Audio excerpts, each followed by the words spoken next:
Family members of the woman killed by a self-driving Uber car last month have told Daily Mail.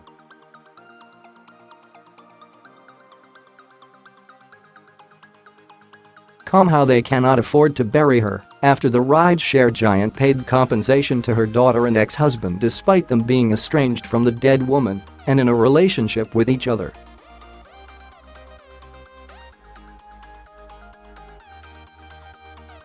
Homeless Elaine Herzberg, 49, died after she was hit by one of the company's Volvo XC-90 SUVs on March 18 in Tempe, Arizona.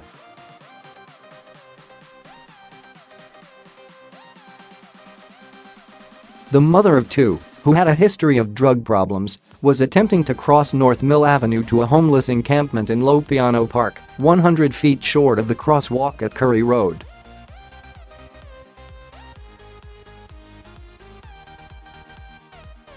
Disturbing footage of the incident released by Tempe Police showed the moment she emerged from the darkness and was struck by an Uber piloted by convicted felon Rafaela Vasquez, 44.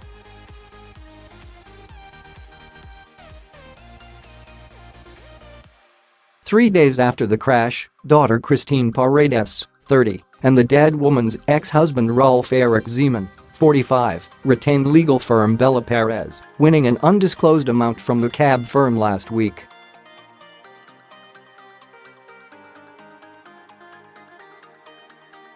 Uber declined to discuss the settlement.It is unclear if the company knew that the two people it settled with were in a relationship or that the dead woman had other family members.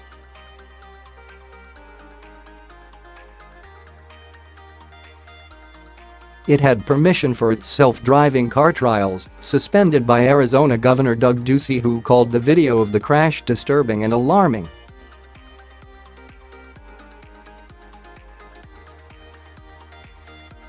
But Herzberg's son Cody Ray, 34, and her sister Sheila Wood, 43, have now hired their own lawyers and exclusively told Daily Mail.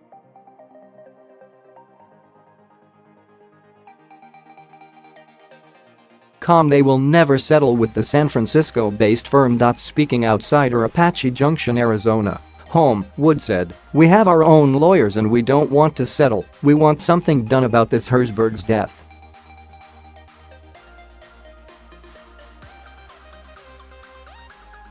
"We're just trying to get the funeral arrangements done and everything, and then we will see what we can do about that."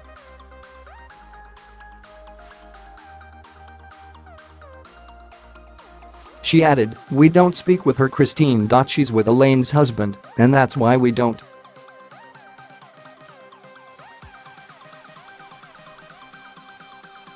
"They're not really concerned.All they want is money.That was obvious.That that's all they care about."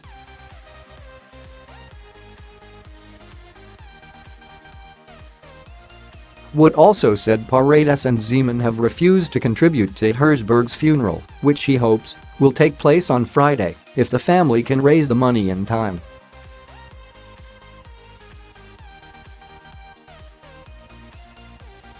According to close friend Carole Kimmerle, 54, of Mesa, Arizona, the situation has left Herzberg's son Cody Ray so angry he has threatened to whip his aide should Ziemann show up at the service.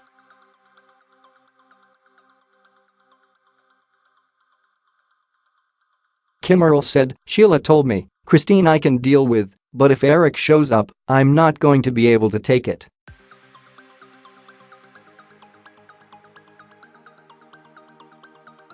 Cody said he's going to whip his aide right in front of everybody.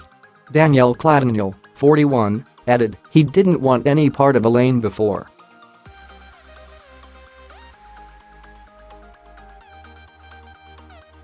"They really didn't want any part of her before the accident. I'm really upset they're claiming anything on her."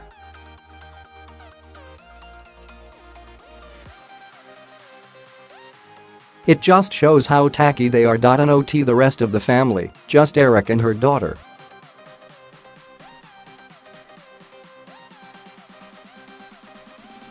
"I don't understand that. I don't understand why Uber or anyone at all has not yet mentioned anything about what really happened."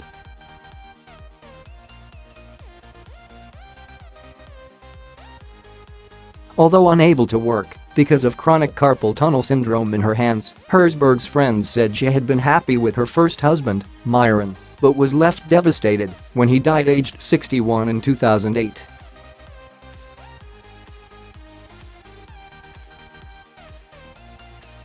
The result, said Kimmerle, was a downward spiral that led to her serving time in jail for drug possession and multiple arrests.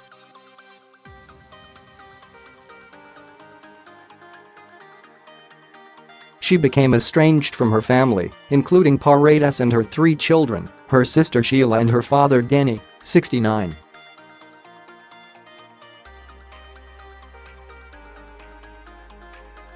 "8 years ago, Herzberg met petty criminal Ziemann and fell in love, even waiting for him as he did jail time for a range of offenses, including drug possession, aggravated assault and forgery.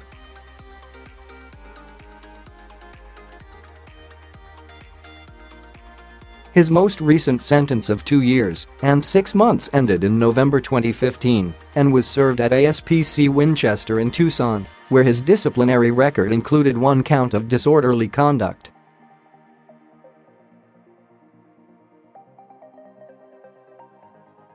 Paredes also has a string of arrests to her name, most recently for failing to comply with a court order on March 7.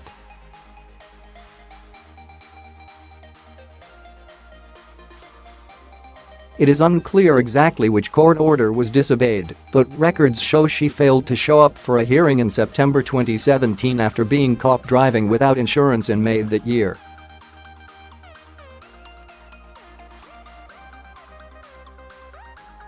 Previous brushes with the law include being found guilty of 1 count of criminal trespass in 2012 for which he received probation and a fine.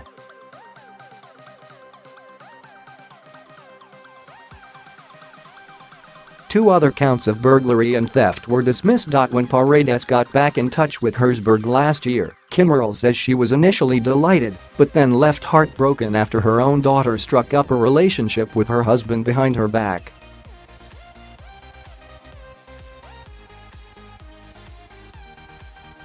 They got a place, her and Eric and Christine, and they weren't even there a month before Elaine came round here crying her eyes out, Kimmerle said.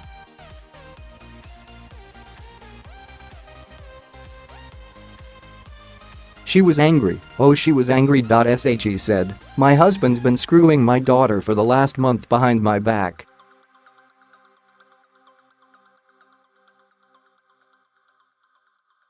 In the same house we live in." She said she told him to get out, and he said fine.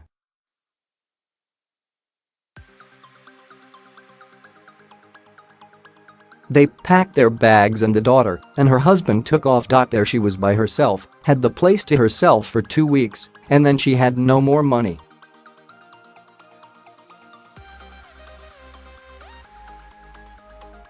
In an angry Facebook exchange dating from October 2017, another family friend, Lana Cummins, said the pair have sick minds and dubbed Paredes as least sick that fs anything that moves.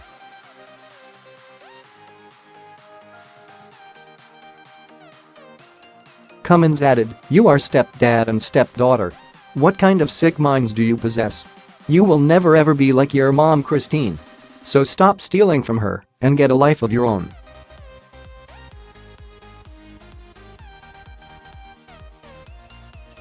Ziemann hit back angrily, saying, "You're right in one respect, she's definitely not like that lying, cheating, stealing, psychopathic, pathetic, compulsive liar of a soon-to-be ex-wife."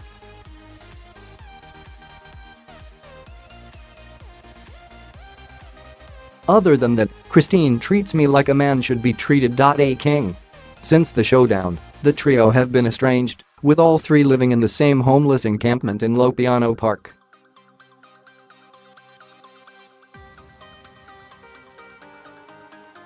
Although Ziemann has since claimed they were on their way to a reconciliation, Kimmerle and Kladeniel dispute that and say Herzberg was in the process of moving on without that leech.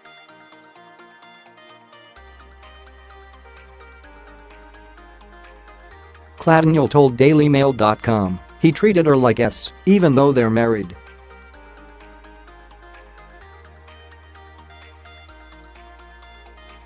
He made sure she didn't have a home. He totally took advantage of the situation."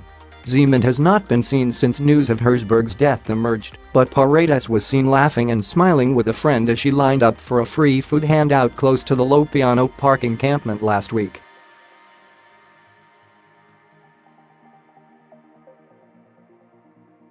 Lawyers for the couple have not responded to a request for comment from Daily Mail.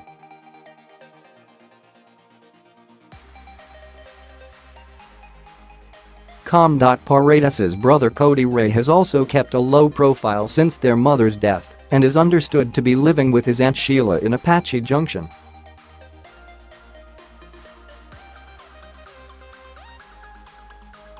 The 34-year-old has only been a free man for 3 months, having been released from ASPC Lewis in Buckeye, Arizona, in December 2017, after completing a 6-year sentence for drug violations.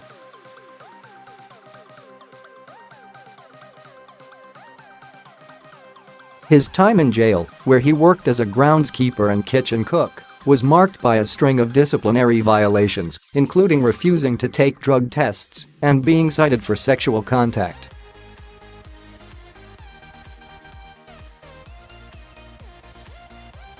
Early in March, he was added to the list of absconders maintained by the Arizona Department of Corrections after failing to check in with his probation officer and is now subject to an arrest warrant as a result.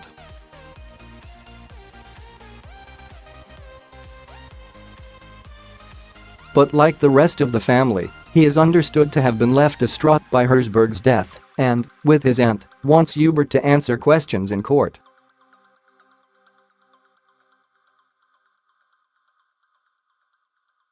Wood told DailyMail.com, "We want something done about this because it should never have happened in the first place."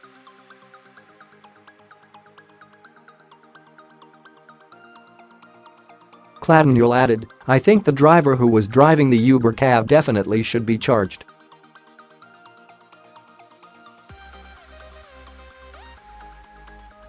Be held responsible for something because she wasn't even doing her job right. She was looking down.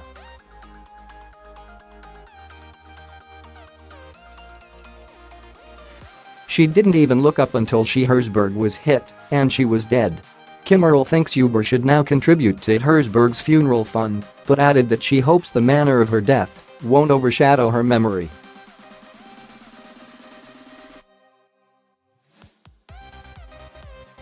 She's not to be defined as a homeless, drug addict individual. That's not what she was, the 54-year-old said.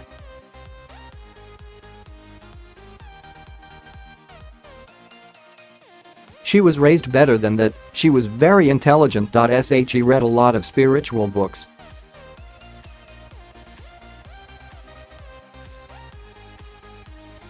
She was very smart, very organized, making lists constantly. She was a good person, she had been down on her luck, and she was on the way back up.